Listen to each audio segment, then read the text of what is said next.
Hello, everybody, and welcome back to the 40th episode of Tides of Lore. My name is Robert Silva. I'm one half of your host team, joined as always by the paladin with the mostest, Tim the Troit. How you doing today, man? Well, you're switching it up. I'm not used to that. I'm used to the cookie cutter. I was gonna use your last name, but then I remember I don't really put that out there because it's not my place to. So I had to stop myself at the Troit. You can dox me. It's okay.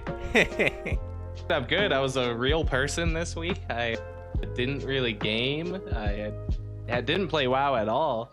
I had a mutual friend, Drew, come out and we went to a concert and he chilled out here for a couple days. So that was fun. But yeah, I haven't really been playing WoW. I saw a lot of announcements for Midnight though. I see a lot of good things. It looks pretty cool. So I am excited for that. But yeah, man, I haven't really gamed at all. Fair enough. I mean, I'll just hop into what I've been doing. But I guess to just build off of that. Yeah, no, Midnight reveal dropped. I loved it. I mean, I know there's a handful of the audience or whatever, maybe a vocal minority, maybe it is the majority of people who were not the biggest fans of it, but I'm just like, look, it was good. Like, as I watched like the cinematic and stuff like that, I'm like, we've literally never seen elves for the most part in these sorts of cinematics. Like, it's almost always humans, it's almost always orcs. So to get the, like, outside of, let me try and even think, like, outside of Burning Crusade cinematic, outside of the actual classic cinematic, I don't think we've really seen elves or anything like that. So I thought it looked kind of weird. I was happy for it. It looked kind of weird. Like, so do you remember the War Within cinematic with Anduin, like out in the desert? Do you remember that? Of course I remember that, yeah. Anduin looked so good. And then this cinematic, Okay. The elves almost looked AI generated or something. It looked it looked so realistic. The War Within cinematic with Anduin, it looked like a real person, but I don't know. It looked kind of funky. This new cinematic for Midnight, and I can see if people have that opinion. I don't, because I mean, maybe that is the case, but like when I see Lothramar and I see his scars and the age of being the leader of Silvermoon on his face and all this stuff, I'm like, I don't see it. I think that you're wrong. Like, I think to a degree it's not really a fair argument to compare to Anduin at the very least, because Anduin is a human.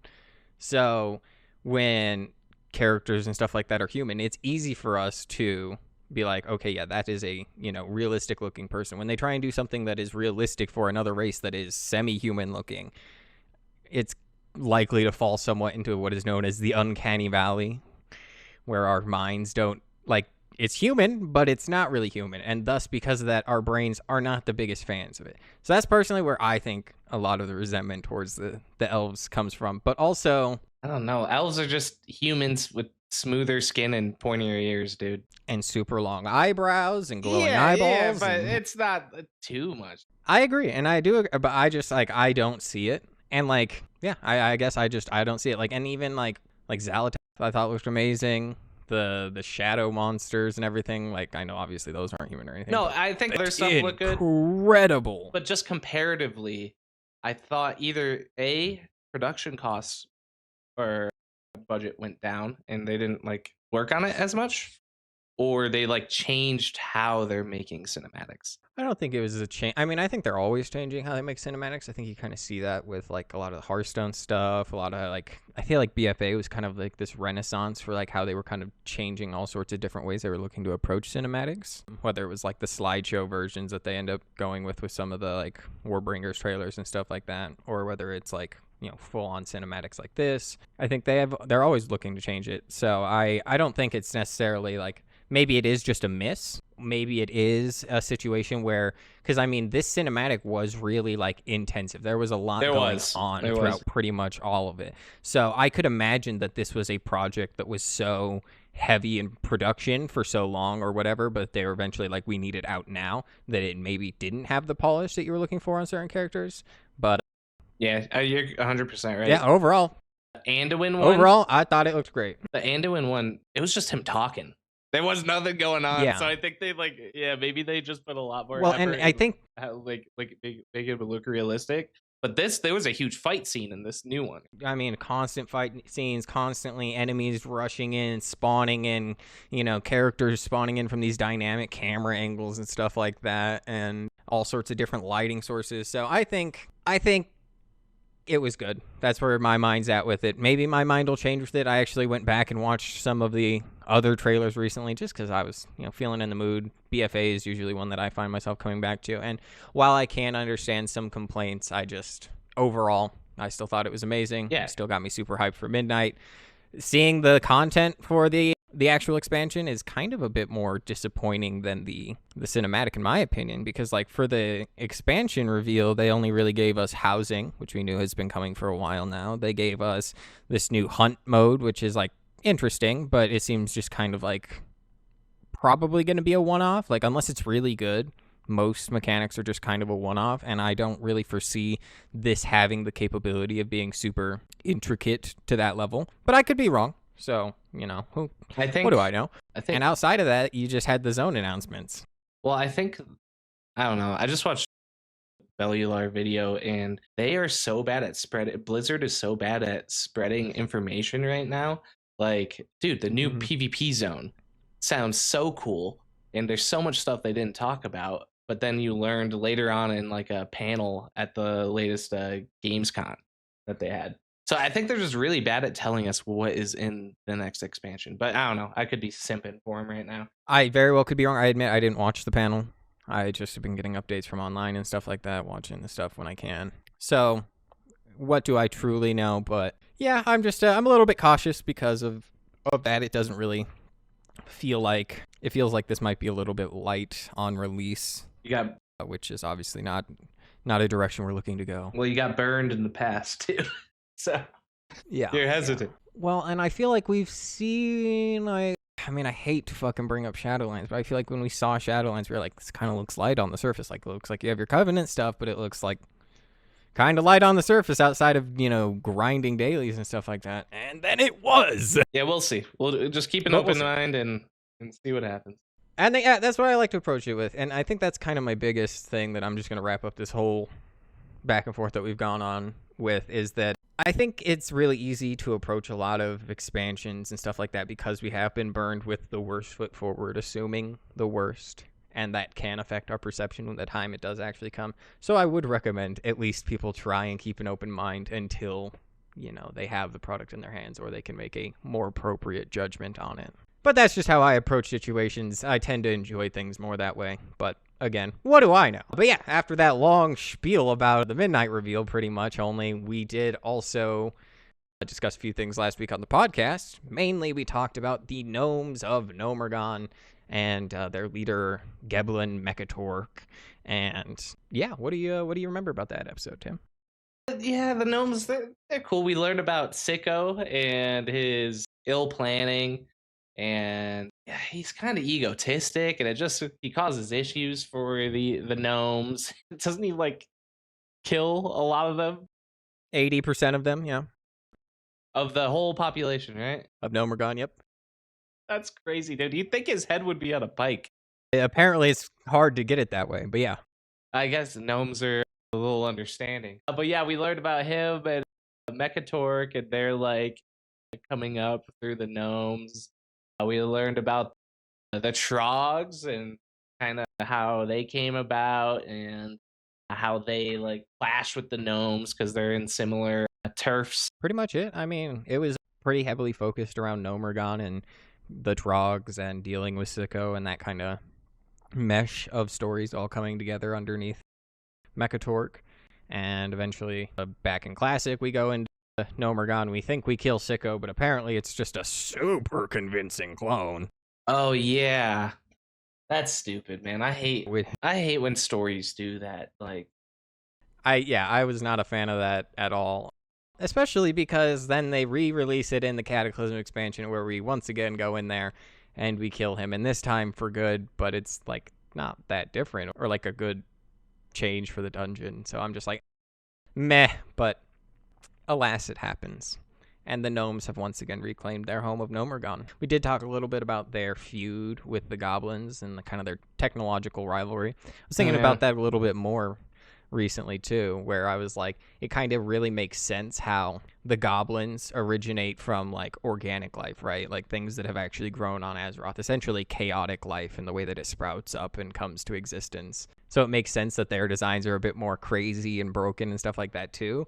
Well, you have the gnomes that descend from the titans, these like super orderly creatures and, you know, all about spreading order across the cosmos, that the gnomes would turn into like super precise and hyper fixated like on that sort of thing for their inventions. Well, and also the gnomes are part of the alliance, which are very order like, and then the goblins are part of horde, which is more chaotic, right? So yeah, well, that's a good way to think about that. That's a good perspective. But yes, that is all that we really discussed last week. And last week with you guys, you had a few comments for us. So let's get into those before we hop into today's episode. Starting off with, we did have Paula Del Esseret.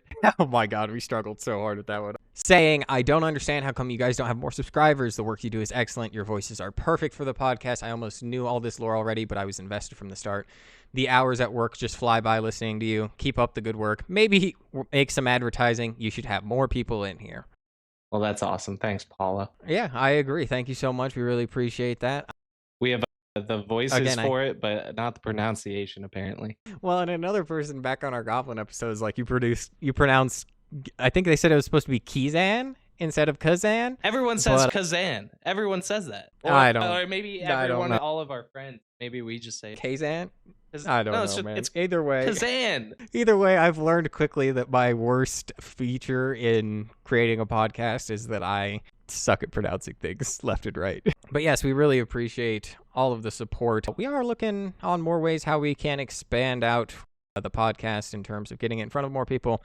For now, we have like our short stories that we post on our social medias and stuff like that. So we're working on it. Everything is a process over here, and got to make sure you do it right. We did also have T-Titan Z2E saying, just started playing WoW at the beginning of last month and listening to your podcast at work. Learning about the lore in nice chunks has made Azeroth feel so much more alive. I love the design of the Drakthir and learning about them, so I can't wait for you guys to get to Dragonflight. I mean, that Drakthir has a lot to do with, you know, Cataclysm and Deathwing, and, you know, we've been talking about Cataclysm for a little bit now, so eventually we'll tie it all together. But Deathwing does some crazy stuff that I bet we'll get into. Yep. So, I mean, I personally, when it comes to the Dragonfly stuff, and I have mentioned that I kind of took a break for a lot of it and went back during most of the War Within expansion, but doing like the underground section and Neltharian's Lair and stuff like that was, or not Neltharian's Lair, but the Black Dragon stuff that was underground. In Dragonflight. Pretty awesome. Like the whole laboratory. Yeah, in Dragonflight. The cavern. I forget what it was. Yeah. Zeralet Cavern. Yeah. Well, that, and then also learning about like Shadow Flame and stuff like that. So I mean, we haven't seen too much of Shadow Flame come into the story again, but I mean, again, with the Void coming in, you never know if that could be a thing, considering Deathwing and the Void are mixed together and stuff like that. So I'm also excited to get to Dragonflight. I'm excited to get to a lot of the more recent stuff, as much as it would pain me to get past so much content that I do enjoy too. I am really excited to talk about some of the more recent stuff too, and how it does tie into a lot of the stuff that we've discussed before. So we'll get there when we get there, but I'm happy to have you along for the ride with us. So thank you for that.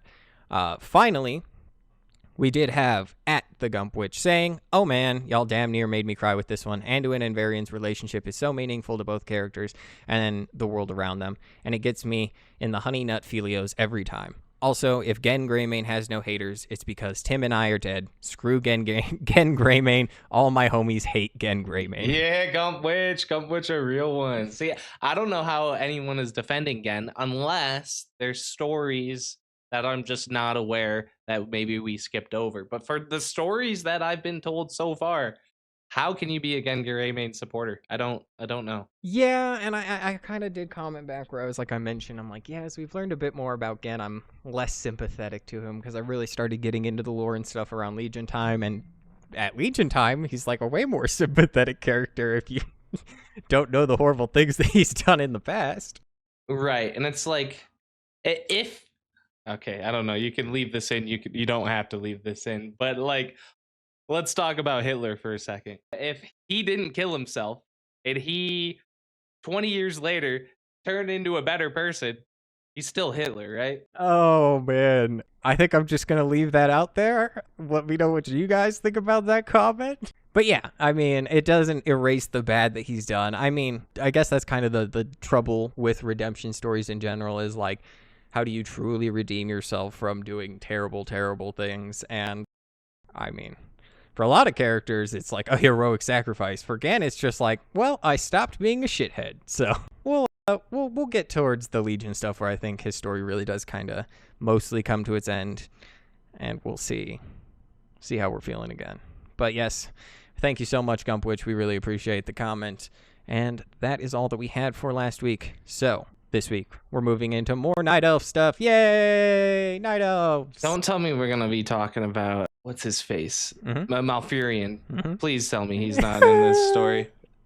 The most generic superhero. I mean, he's like a side character. Is he? He feels like the main character sometimes. I mean, in this story he is. Of course he is. Before we dive into today's story, don't forget to hit that like button, subscribe to Tides of Lore on YouTube, or if you're on Spotify, leave us a 5-star rating. It really helps the channel and ensures you won't miss a moment of this adventure. Now let's get started. So, our story opens up with Tyrande Whisperwind kneeling in front of this body of a fallen night elf priestess, this mangled corpse that has been left in the wake of the Cataclysm, appearing washed up on the shores of the Rut'theran village, which is that small little village down at the base of Nordrassil. And Tyrande recognizes that she is probably one of the first victims that the flood that had swept over Kalimdor's coast had claimed, and with this she begins doing her sacred duty not to resurrect the woman, but to cleanse her body and prepare her for the upcoming funeral for basically all of the dead that have died during the Cataclysm. And as Tyrande continues her search along this coastline, she hears the voice of one of her loyal subjects, Miranda, who is holding one of her other priestesses, cradling her. As Tyrande rushes over, she looks down and sees the twisted, broken body of another young woman. They describe this as such a grotesque scene. They say that all of her limbs are twisted in the wrong direction and that she is broken and bloodless. And I'm just like, wow, all right, that was a bit intense. But it does give you the idea of just how intense the Cataclysm ends up hitting all of the people of Azeroth. And as Tyrande once again tends to this body, setting the broken bones back into place using her magic and cleansing the skin of dirt and grime using the light of Elune, this heaviness sets in over her, the weight of leadership. And as she gently washes off the face of this young girl, the dark hair in the youthful face reminds her of one person who she has yet to hear back from since the Cataclysm, Shandris Feathermoon, their adopted daughter between Malfurion and Tyrande. And that is where we shift over to the character that Tim was really excited to talk about today, Malfurion Stormrage. Of course. There he is. Of course. And the man himself. And let me guess, he revives this woman.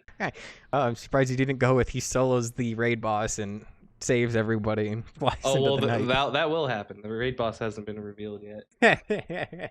But yes, within this chamber, Malfurion Stormrage is speaking with his scout Morthus, who has just returned from a dangerous patrol, reaching as far as Maestra's post over in Ashenvale, where he tells Malfurion, he's like, yeah, we have confirmation. The village of Astronar, which is one of their little villages over in Ashenvale, still there. Thankfully has not been wiped off the map. And he's like, this is good. This is good. He's like, any word from Paralis and Feathermoon Isle, where Shandris Feathermoon would have been stationed for most of Classic leading up to the Cataclysm? And he's like, well, there's no word. I was able to see over there, and let me just say, shit's not looking good. It basically looks like they've been wiped off the map entirely. And as he says this, Tyrande enters the doorframe, and with his words both full of dread and a little bit of hope, hearing about how many of these survivors there have been through all these Night Elven settlements, Tyrande approaches him, where he says that Darkshore is unapproachable, that none of the Druids sent to investigate it had even returned. He says that the gale force winds of that area were so treacherous that he had to fly completely around Darkshore to get to where he was going. That Darkshore had been completely consumed by the Cataclysm's fury. And that's when Tyrande asks about Feathermoon Stronghold. He's like, from a distance, like, it looked like it was completely under siege. And she was like, under siege? By who? Oh, by the Naga. You know, our ancient enemies from long ago. And she's just like, motherfucker, these guys again. How many times I gotta teach you this lesson, old man? But as this news is shared, the scout is hesitant to look at Tyrande, who then puts a hand on his shoulder, eventually saying, like, it's not your fault for what has happened. Like, you've done really well. Now you need to go warm up and get some rest. And the scout thanks her as he begins to slowly and achingly walk his way out of the building. And Tyrande turns to Malfurion and she's like, there had been 5 victims at the Rut'theran village. None of them could have been saved.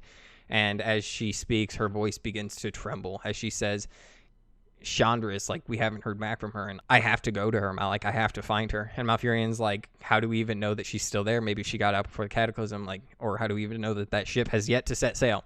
And I'm not gonna lie, at this point in the story, I was reading this and how Malfurion was reacting to Tyrande in this situation and his adopted daughter, and I'm like, is Malfurion a deadbeat dad? Yes. No. He's got a mistress. I'm telling you, I'm gonna keep pushing the strictly nothing but rumors that Malfurion and Ysera low-key get together in the dream. And that's why he's gone all the time. Maybe that's what's happening. I'm just saying. No, I actually hate that.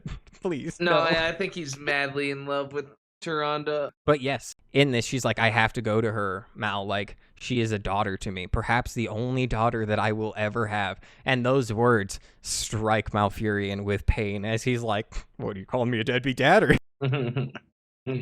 as he thinks about the sacrifice that the Night Elves have had to go through for the last 10,000 years, but especially the last, 25 since the Dark Portal opened and everything. And how this ever-growing mortality that for so long they never had to worry about is now growing upon them like a shadow. But with that, Tyrande insists that her determination is not born of reason alone, that she feels in her being that Shandris is in deep peril. And Malfurion's like, oh, so the goddess Elune, she gave you a vision that your child's in peril. And she's like, no, I'm just a mom, and I got that motherly instinct. And as she stares defiantly at Malfurion, his face twists into one of skepticism. No, Malfurion, you're losing me. As he reminds Tyrande that he had urged their people to remain in Teldrassil. Why should they leave their post to go and search for their loved one that's in danger when they're telling their own people to avoid doing the same? And even though that is the truth, she's like, well, they're not like me. Like, I'm Elune's champion, a favored warrior. So, like, I think we'll be fine. But Malfurion sighs, torn between duty and his love for Tyrande, as he admits that he could not bring himself to leave Darnassus right now, haunted by all the past absences that he has left the Night Elven people in the past. And he begins to lament about how he feels sorrow for not being present for the formation of Teldrassil, for not being present when Illidan met his fall at the Black Temple, and for all those long slumbers in the Emerald Dream that kept him away from Tyrande. And he's not wrong. Tyrande, well, I do kind of agree, but also, hey, he had to take care of the dream. It's important. It's business. But before Malfurion leaves, Tyrande offers him one last firm reflection on Illidan's fate. She reminds him that his brother's descent that had made him so unreachable was not his fault, and that clinging to regret would only weigh him down further. And she tells him that we must spend our efforts on those who can be saved. And in that moment, she immediately stands up, swirling in her ivory robes like a storm, as she leaves Malfurion in silence, her mind already made up of what she's going to do. And that is where the scene once again shifts. This time we are now at the Feathermoon Stronghold, where one general, Shandris Feathermoon, is commanding the Sentinels as a towering wave of water crashes into this flooded inn that they're trying to defend and are sheltering in. And as the water pours through the structure, drenching the warriors and survivors survivors alike. One of her sentinels, Nalara, slips from the roof, nearly falling and getting dragged in by the waves before Shandris catches her, dragging her back up. And even as the inn's foundation buckles beneath them and the lower levels are filling with water rapidly, the general knows that the building will not last. Knowing that the inn would collapse, Shandris orders Nalara to lead the civilians and half of the sentinels to the safety of this nearby tree tower thing that is on the island. It's hard to describe, but it's a tree. And she keeps the other half with her, saying that we need the survivors to move to the higher ground, and we're going to cover the survivors with so much chaos. We're going to cause so much chaos for all of these Naga that are attacking us that they're not even going to see them retreating. And they let out a battle cry, loosening volleys of arrows that rain down upon these Naga below, that eventually the Nagas grab this massive seashell from the ocean floor and begin dragging it up, using it as a shield to cover themselves as they get closer to this Sentinel's line. And that's when, making the decision, Shandris decides, I'm going to have to hold the line myself so that everyone can get away, because apparently she is just that action hero. Well, she's the daughter of Tyrande and Malfurion. What could I say? Well, adopted daughter, right? Doesn't matter. I mean, family runs deeper than blood. Yeah, but the power of Malfurion, that's not really passed down. He can train her all he wants, but at the end of the day, she's not blood. But yes, as Nalara then takes the remainder of her sentinels and begins to rush over to the rest of the survivors, Shandris leaps down the roof into the flooded streets, landing directly in the path of the Naga. And as these serpents surge forward towards her, their teeth are twisted into laughing maws, anticipating tearing Shandris apart. And as Shandris looks at him, she thinks about the Highborn and all those years ago with Queen Ajar, and how they have the same snobby aura to them, and how they would eventually be cast into the sea and reborn as Naga, and her hatred for them was as deep and as personal as that of Tyrande's, who she had fought side by side with all the way back during the war with the Ancients. And as she prepares to make her stand encircled by these Naga, Shandris resists the urge to strike immediately, instead closing her eyes and beginning a whisper to Elune, the same words that Tyrande had once taught her when she trained as a priestess. And as these Naga rush forward with this mocking devotion, Shandris' faith remains steadfast, every syllable calling for strength from the Mother Moon. And as the serpents' laughs begin to get drowned out by this aura and this unwavering presence of Elune, Elune answers Shandris' call, and radiant streams of energy erupt from Shandris, striking down every serpent encircling her, their cries of disbelief being dragged into the silent deeps as they go face down in the mud. And she one-liners them after killing all of them, saying, "Your faith was always weak, highborn Phil." And I love that. Let him know. I mean, she calls it how it is, man. That's crazy. I thought someone would be a little more reserved with the Tyrande and Malfurion being their adopted parents. Well, apparently not. Well, it is kind of that, but she's also like at her core, she is a Sentinel general, and she is a very militaristic person. So it may be to a degree she really likes seeing an enemy die, especially one as ancient as the Naga for the Night Elf people. And as personal for her. Oh, yeah, because they know they used to be Night Elves, the Naga, right? Yeah, I mean, she was around during the War of the Ancients. The invasion that had killed her parents was that invasion from the Legion. Okay, so they feel good killing them. She's like, this is great. More Naga should die. But yes, as she begins to rush back through these waves towards the civilians and Sentinels, her relief turns into alarm, where she sees that they've made basically no progress, as panic ripples through the crowd and they are blocked by a new formation of heavily armed Naga. And right at the forefront of all of them stands Nalara, holding her weapons, trying to hold the line. And as Shandris rushes forward towards her people, her family, every face among them, a piece of who she's been for these last years, she says that there is no time to rest, beginning to rush forward towards the fight. But as she does, one Quintus Jonesspire, one of the researchers of the Cenarian Circle, breaks free from the group and tries to sprint for a narrow opening between the Sentinels and the Naga. And for this, he is rewarded with nothing but a trident speared at the back. Yeah, we've actually talked about this guy before, and Shandris remembers him. She's like, I thought back to all the good conversations that I've had with him and how he was one of the first ones out of everybody that recognized that Archdruid Fandral Staghelm had really troubling behavior. This is the guy that would warn you back in Classic that he thinks that Fandrel's using the Morrow Grain for dubious reasons. And now he's dead. Unfortunately, with a trident sunk deep into his back, he turns a helpless gaze towards Shandris, blood spilling from him before draining into the sea. You don't have like a battle res or something? Do priests have a battle res? No, right? I was hoping maybe there's a druid there. Shandris is like a warrior priest combo. They really like that combo now that I think about it. And we're actually going to talk about that more here in a little bit. I think that's like a big night elf thing. Yeah, it is. Because, I mean, the priestesses are like inherently a combat like society as well. But like, just, you know, obviously like Anduin and stuff like that too that we talk about. Right. It makes sense for the night elves because they can't like be paladins, but for like someone like Anduin, I'm like, you should just be paladin.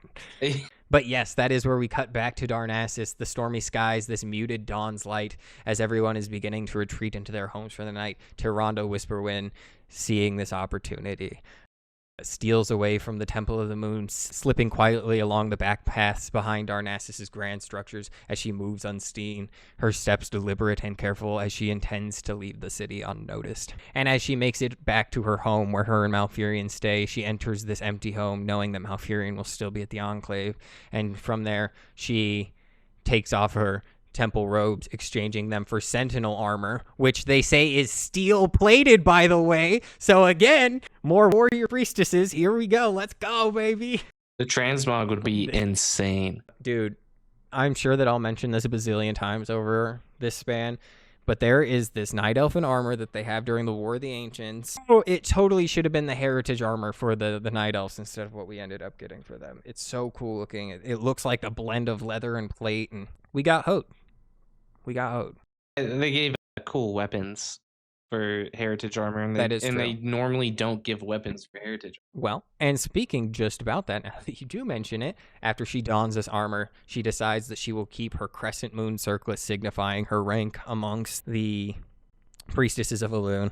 And with that, she looks back into this chest, reaching, she grabs her bow, quivered, and that ever so treasured moonglaive of a sentinel. Yeah, they look so cool. So a 3-bladed, like, it's so hard to describe. There's one on the screen if you're watching the video, but super fascinating little weapons. All the sentinels use them, and apparently Tyrande treasures it like no other. As she unwraps it, its divine blessing still vibrant and strong despite years of not being used. And with Morthus's reports echoing in her mind, the Naga, the assault, the uncertainty at Feathermoon, Tyrande knows that she would need every ounce of skill and every blessing that the weapon has. That she was going to war, not as a queen, but as a sentinel once more. And as she begins to make her way out of the chamber, she prepares for the journey ahead, and her thought turns to Shandris and all the survivors clinging to life on the mainland. And thinking about Malfurion and how this wasn't just an act of defiance, that it was her duty as high priestesses and her devotion to the Mother Moon that instilled what she needed to do here today. And that whatever awaited on Feathermoon Isle, Tyrande would face it. And as she goes to leave, she peers over and sees a potted plant known as the Alorel plant, and it was a gift from Shandris to Malfurion and Tyrande on their wedding day, known as the lover's leaf in the common tongue. And it is this plant that is apparently supposed to, throughout Kaldorei legend, that only a couple with perfect love would be able to make a flower bloom from it, and that they had basically been dying off all across Azeroth, which I guess goes to say something for the love. Goes to say something for the love on Azeroth. Huh? Is the out here, man? Are they having less kids too? Is the population going down? I mean, look, all I'm saying is that if every year there was a world-ending event, like, you know, I woke up one day and they're like, yeah, this burning demon army's rushing through a portal. I'm like, fuck, I don't know if I should have children. And then I, you know, survive all that. A year passes by and they're like, oh, an army of the dead is now waking and looking to surge across the planet. And I'd be like, and then after that finally ends and you're like, we did it, we won, the planet fucking cracks and a dragon from ancient times comes out and rips across all of the world, killing everybody, I would just be like, I'm not having children. I mean, you could keep going, you know. It's gonna too, don't you worry. Like 9 times. Yeah. But yes, and she thinks back to that moment of joy that her daughter gifted it and how she had flaunted it to every guest at the party about how much effort it had taken and how that she was certain that if anyone would be able to make it bloom, it would be Tyrande and Malfurion.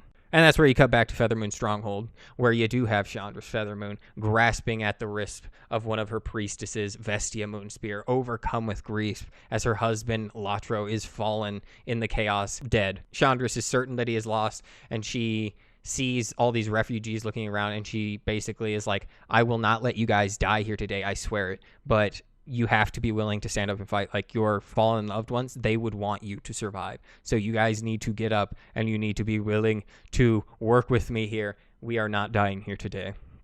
And as she rallies this group of survivors, Vestia contains her sobs and allows Shandris to guide her onto a waiting hippogriff, as Shandris tells the hippogriff, take her to the mainland, and with that, the beast shoots off into the stormy night. And Nalara, her sentinel underling, rushes to her side with a dire warning that the Naga are already attempting to break through the base of the tower.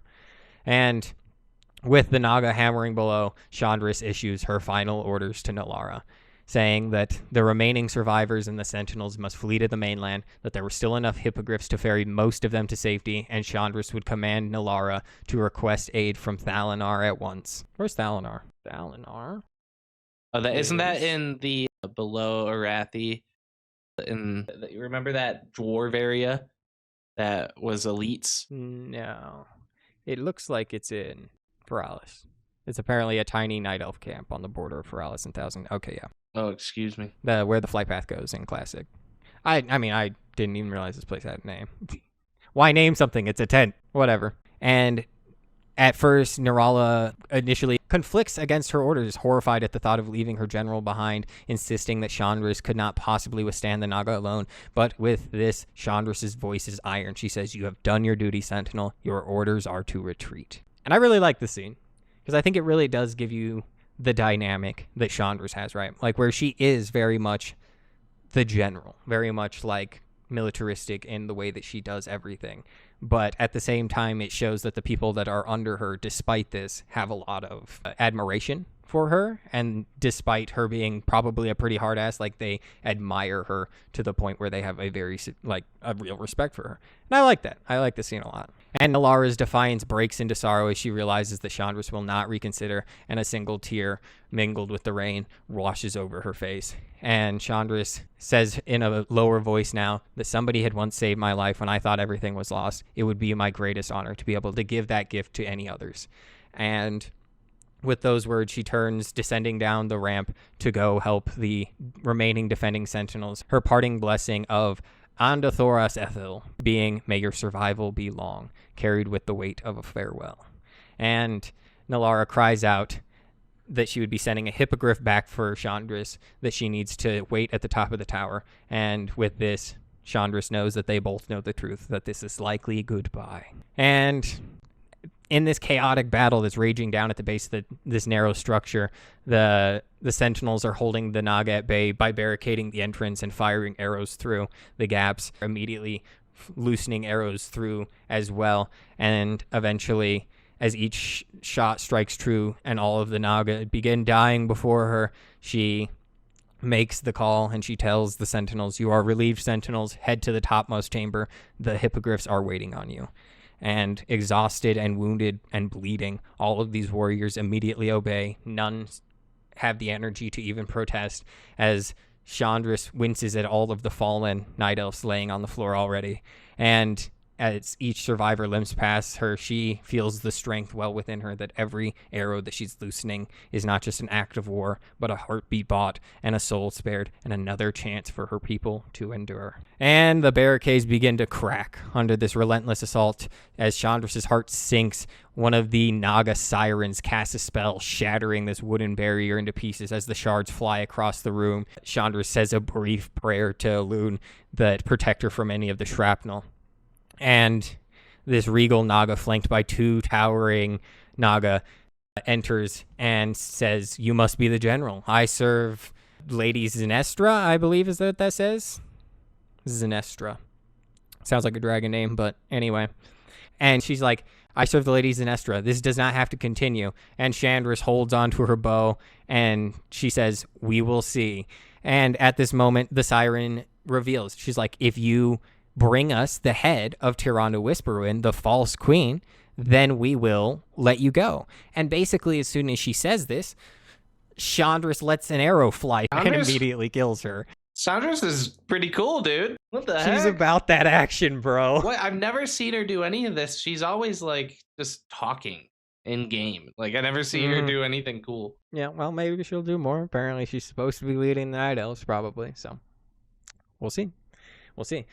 But yeah, and then as the body hits the floor and the guards are shocked, she has the action hero one-liner of "Take that to your lady." And as this happens, the Myrmidons surge forward, their tridents flashing in the stormlight, and Shandris begins to fight valiantly, felling the first two with her warglaive, but a trident rips the weapon from her hands as another trident is plunged into her side, forcing her back with a searing pain, and she's staggered with blood flowing. As these Naga press in all around her, she is weakened but unbroken, and she reaches deep within herself, calling for strength, her final prayer to Elune, and just as she puts every ounce of energy into it, it flickers and dies within her like a guttered candle, and her reserves exhaust, and Shandris knew that her body was failing her.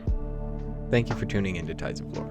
If you're enjoying the story, don't forget to like, subscribe, and share with your fellow adventurers. Your support makes all the difference. Thank you.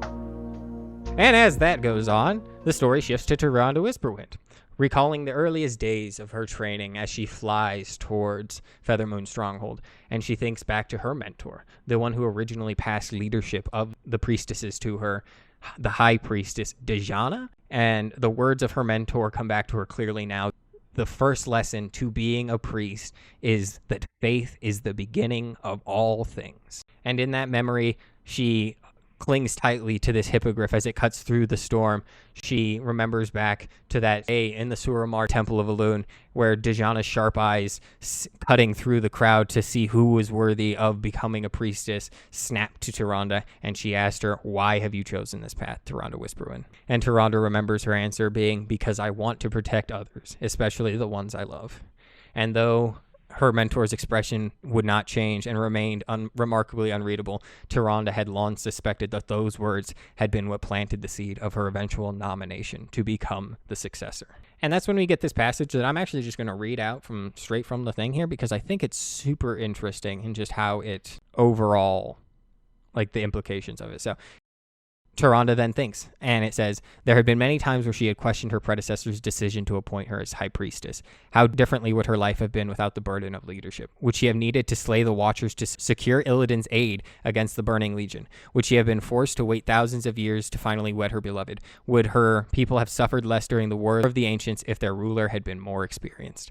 And the one that I really wanted to lock in on is, would she have needed to slay the Watchers to secure Illidan's aid? So for a long time, there has been kind of like this discourse in the community if Tyrande killing the Watchers was immoral. And I guess I'm kind of the camp of like, well, if they didn't listen, this is from Warcraft 3, by the way. This happens when Tyrande is freeing Illidan. You have to go through this whole level and you have to kill the Wardens.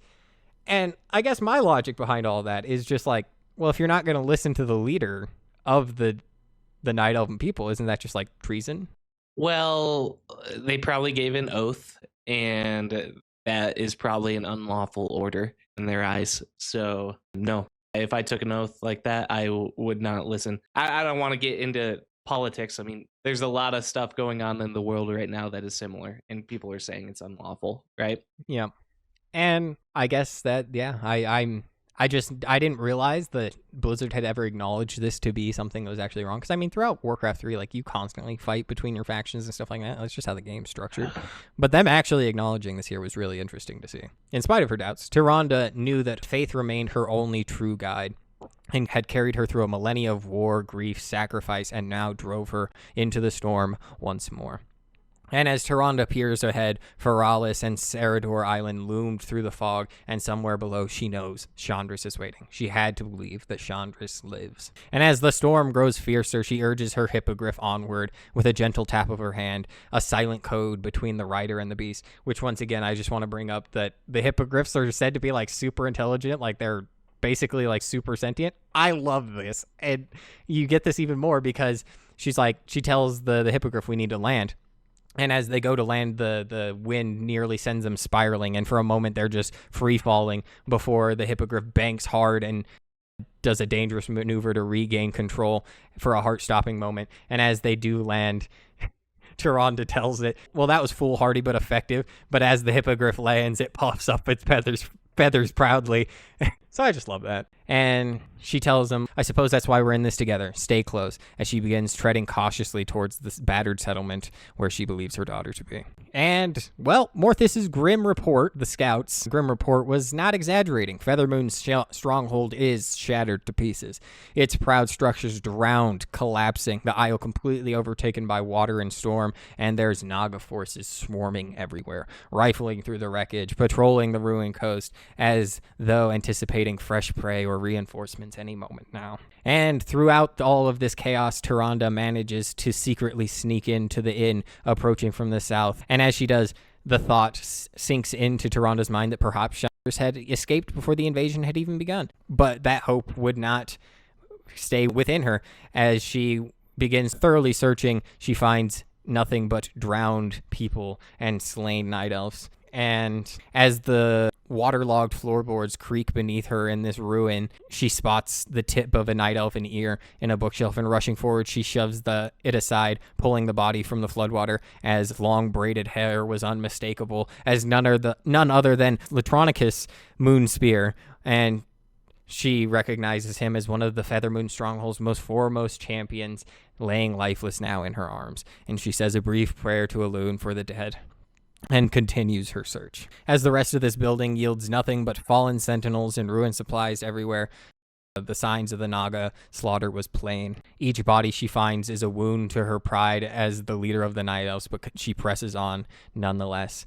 And as she leaves the ruined structure and begins making her way towards the next building, her path is cut off by this party of Naga scouts rounding the corner, and they spot her, instantly rushing forward with the weapons drawn. And as they do, well, they get the treatment that pretty much everyone gets when they encounter Tyrande, as beams of moonlight cast down and sear their flesh until they no longer move. Just like that. Just like that. Priest OP. Yeah, well, I don't know if that's a priest ability, but they need to make it one. It is, but in a weird way, it's not anymore, because it actually comes from Warcraft 3, where they had Moonfire, or Moonbeam, I think it was. Yeah, Moonbeam. And then that came to WoW, and they didn't really have that. But ironically, they have Sunfire. Was it a priest ability or a night elf priest ability? I think priests were only a night elf thing.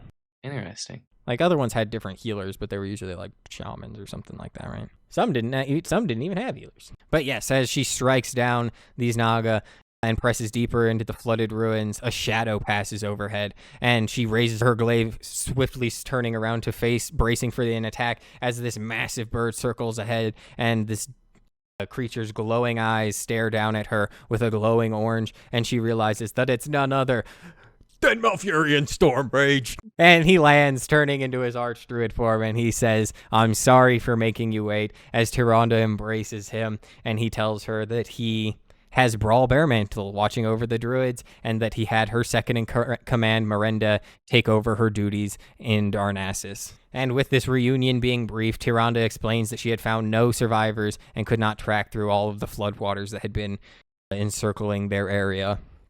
So Malfurion nods and enters a state of deep meditation, drawing upon the storm itself. He summons a massive cyclone that gather all the floodwaters and hurl them back into the sea as the murky tides drain away, leaving behind a ravaged terrain. And, well, now they can see the horror of everything. A trail of corpses stretch long across the land towards the great tree tower to the northeast. And, well, Malfurion's little spell there also didn't really go unnoticed, because all these Naga begin swarming in from all sides, including one commanding figure, the Lady Szenastra, that Naga sorceress from before, who says that Sardor Island is ours now, and that you've come to your death, your majesty.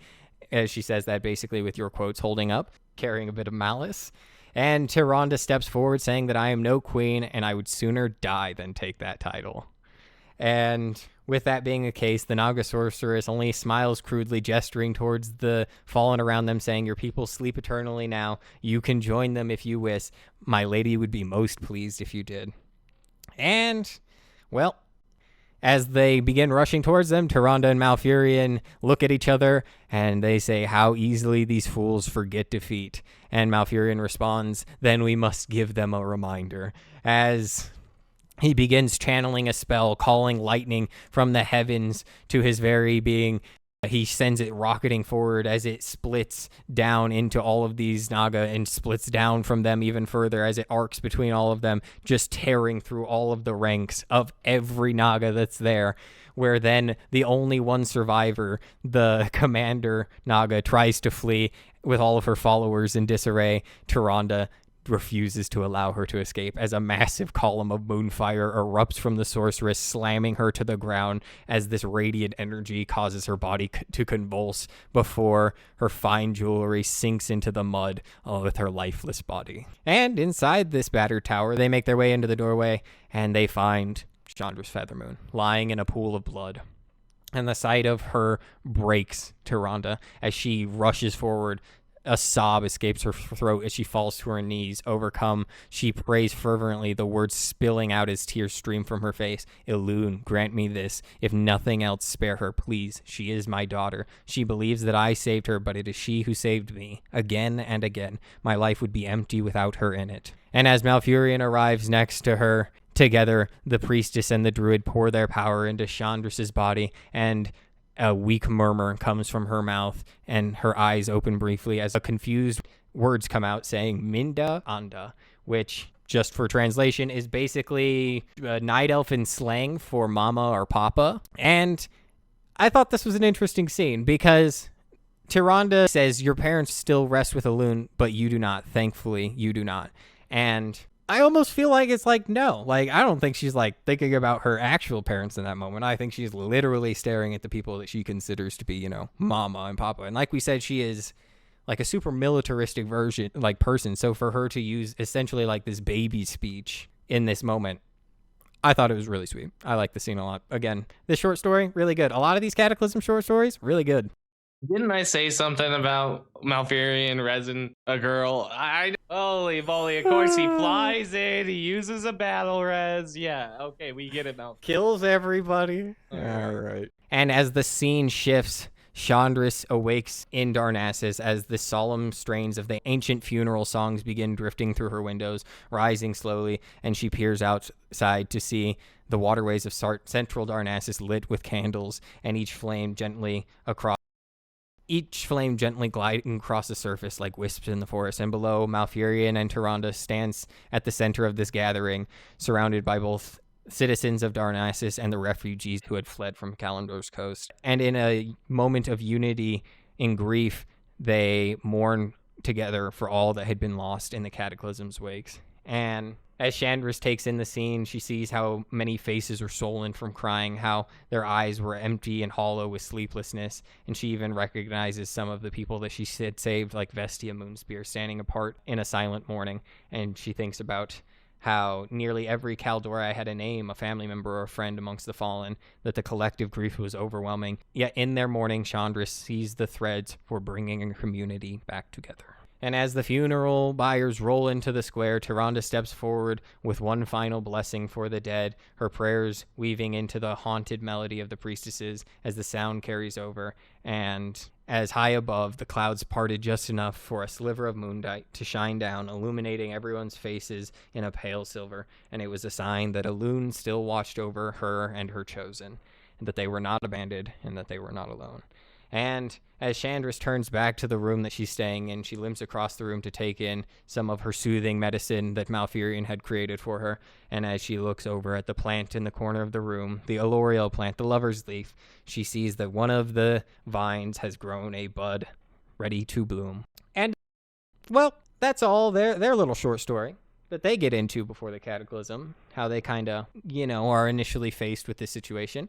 And then there comes the degenerates, the Garbo people, the people like me, who play a night elf character. Because this is where you, as the player character, if you were starting a Night Elf in the Cataclysm, would come into the story, where you're greeted with the intro cinematic. After years of imprisonment within the Emerald Nightmare, Archdruid Malfurion Stormrage has finally returned to the mortal world.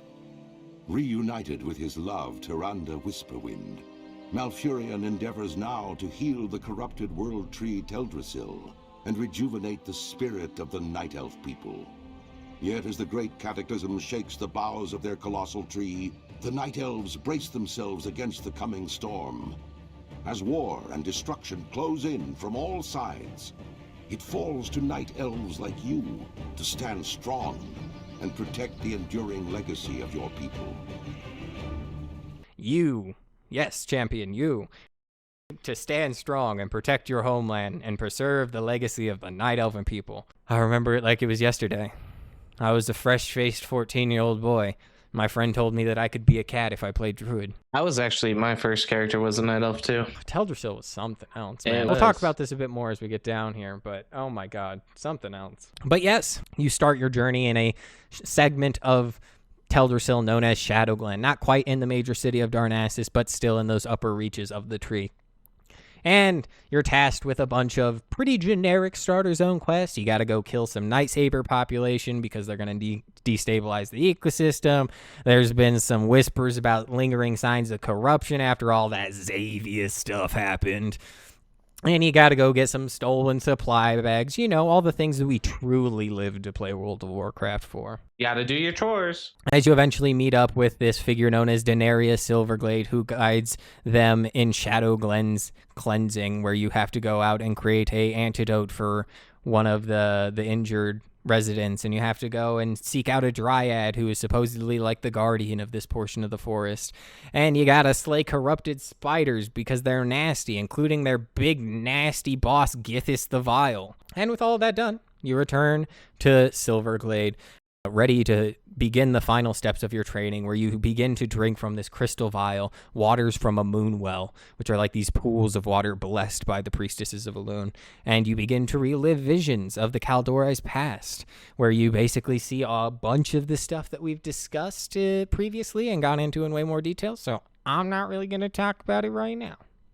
But with all of that done, you're then tasked with going to the next town over, Dalinar, to deliver this water from the Moonwell to Korthras Moonrage, and that this will prepare you for greater responsibilities as you take your first steps in becoming the defender of your people. Well, and on along the way, you see a satyr. And at first I would be like, wait, aren't satyrs the bad guy? Yeah, usually they are. So when this guy's like, hey, I need you to go out and I need you to get a bunch of plants for my plans, you're like, okay.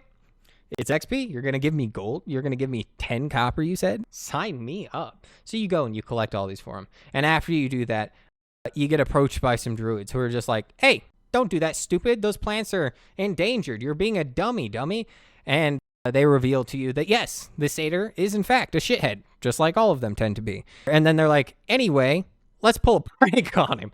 Go get these tainted fell cones and give them to him, and then they'll turn him into a nasty frog. And that'll be a fitting punishment for his deception. So you do that. And you're like, all right, well, with that riveting quest out of the way, it's time to make my way over to Dalinar. And you go, and you meet up with a figure known as Arthritis Bearmantle, which perhaps relation, perhaps no relation to Brawl Bearmantle, who knows. But he tasks you with defending these druids of the Talon that are in the state of hibernation as they walk the dream, and their settlement is currently under attack by these corrupted furbolgs of the Gnarlpine tribe.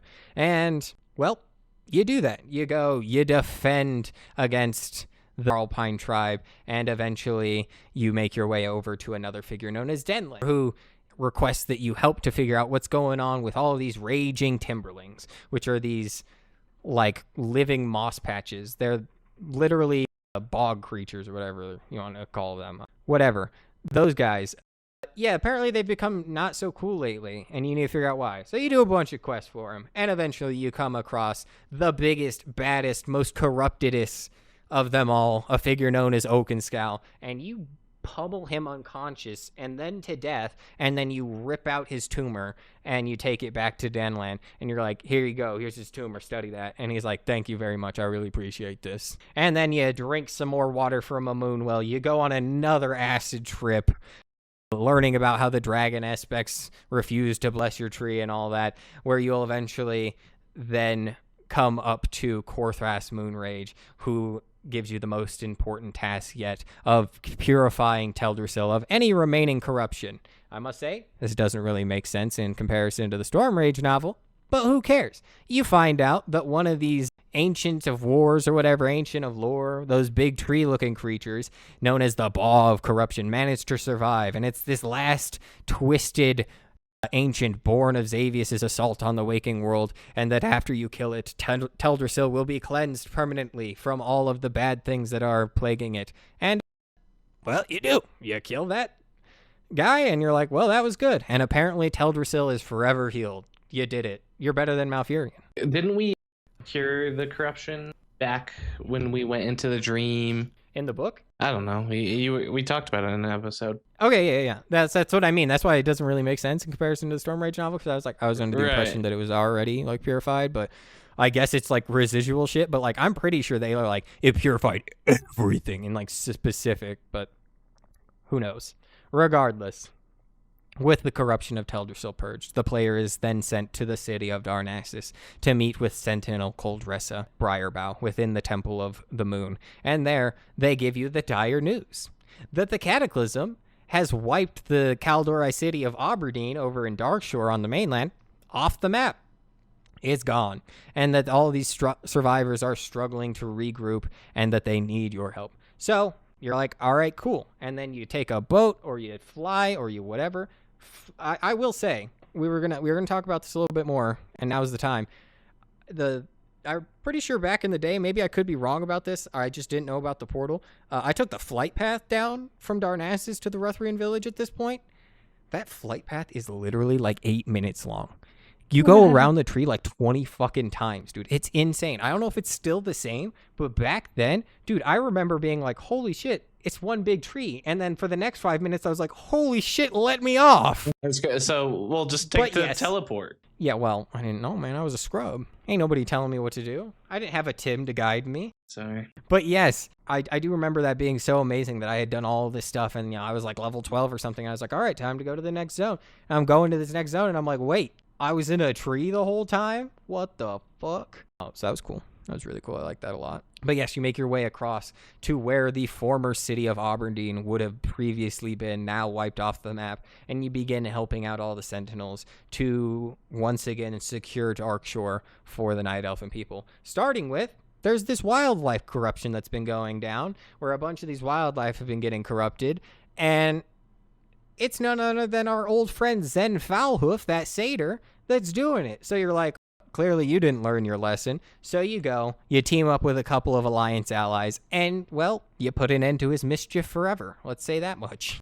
Why don't we end him earlier? Like, we found out he was a satyr way back in the day. Because it was funnier to give him a fucking Felcone. But yes, during the rescue operations, the player saves a figure known as Cerelian Whiteclaw, a Night Elfin Druid, along with a ranger, Galinda Nashele, and gratefully they offer you a quest where you're supposed to go and release the trapped spirits of forgotten Kaldorei that have died on Darkshore, including Cerelian's beloved Anea Dawnrunner, which I was like, damn, this quest sounds so familiar. That's because this is basically a carbon copy of a quest that they did in Cataclysm, and then they updated it and just made it like the same thing but with less dialogue. It was really, never mind. One of those quests that I'm like, why did you update this one?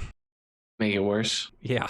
But also among these rescued was this druid known as Volkor, who would not in fact survive the aftermath, but his loyal bear companion Grimclaw lingers, mourning the bond of his death at first, but eventually ends up following Cerelian around hesitantly and shadowing the druid's every mood. Eventually Cerelian is just like, I kind of like you, and they kind of become close friends of each other from here on out. So he's a druid with a hunter pet. He's a cheater too. All these people are cheating.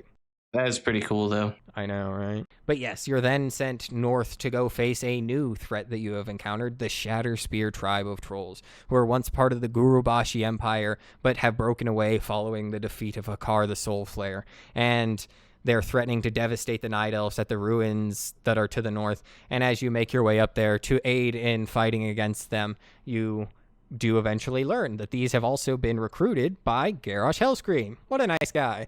Where his plan is to have them attack from the north, where eventually Garrosh's forces will attack from the south, leaving Darkshore in the control of the Horde. And let's just say that doesn't really go their way because, player character shows up and you're playing for the Alliance side. So ultimately, you go into the Shatterspiel Vale itself, their little camp. You kill basically everybody. You kill their leader. And it says that the remnants of the tribe basically fled Darkshore, disbanded, and drifted apart. So you ended an entire line there. And as you continue to make your way south along Darkshore, you eventually come into contact with these refugees from Aberdeen that are trapped amongst the ruins, and you go in, you fight off some raging elementals, cut down some shamans controlling them, and you clear a path through this devastation so that the survivors can make their way to safety, where you eventually come face to face with the biggest threat in Darkshore at the moment, that massive vortex that's at the center of it, seemingly ripping the landmass into the ocean. The Eye of the Vortex, it is called. And it's when you go here that you'll find none other than Malfurion Stormrage. Of course. Oh my god, the GOAT! I will say, this is the first time that most players would have seen Malfurion in-game if they didn't play Warcraft 3. He was briefly, just as Cataclysm hit, he was added in Darnassus, so you could go see him standing next to Tyrande. But this is where most players would have seen him for the first time. So, my GOAT. Finally. And it's no wonder that I love Malfurion. He's always been here for me in every iteration of WoW I've played. Yeah, you started late. It's not my fault. But yes, Malfurion's immense power is not enough to quell this vortex as the raging elements threaten to drag it into the sea, like I said. And he's like, I need you to go get me 3 powerful allies to help me out. And you're like, cool, I will. So you go, you collect this Furbolg shaman by the name of Elder Brownpaw, and Selen, an Ancient of War, one of those tree guys, and lastly, a Wildkin, which are like the Druids' bird form, which I guess we haven't really talked about, but they're really associated with the wild and stuff by the name of Arum. And you bring them all back, and they're like, cool, but we need one more person, Theresa, this green dragon, and with her aid, we might be able to save Darkshore. So you go, and you find her basically being kidnapped by Twilight's Hammer Cult, and they have forcefully used her magic somehow to drag her into a portion of the Emerald Nightmare where they're keeping her captive. And with all that being the case, that's bad. So you go into the Emerald Nightmare, at least this portion of it, and you beat the snot out of these Twilight Hammer cultists, and you free the dragon. And with this being the case, the Green Dragon comes, and they are able to save Darkshore from being dragged into the sea, preventing the storm, and buying the Kaldorei a fragile moment of peace. But with the storm abated, the Kaldorei now turn their focus to those damn Twilight Hammer cultists. They've seemingly popped up all over Darkshore, and if these fanatics continue to sow their destruction and, bring more Cataclysm to the Cataclysm, that's not going to be good. So you prepare for open war against these cultists, and with that you go and you do a bunch of little side quests before eventually you come across the major problem where they are digging up this kind of titanic ruins on Darkshore that have apparently within them the remains of one of these ancient old god enemies. Super bad. You don't like him anyway, and as you approach the ruins, he is revived, and they intend to unleash his ruin upon Darkshore until you show up. And Malfurion's like, hey, take this horn of the ancients and blow it, and then they'll beat the fuck out of them. And you're like, cool, Malfurion, thanks.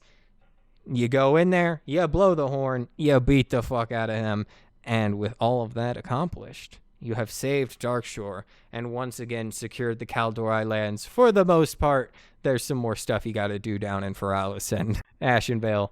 But for today's story, that is all that we have for you. Any questions, comments? I want to hear from the viewers their perspective of Malfurion. Are you a Malfurion sympathizer like Rob, or do you think he is overrated like myself? You know what? Equally, I want to present How do you feel about Tyrande? Because I know Tyrande lost a lot of graces in Shadowlands.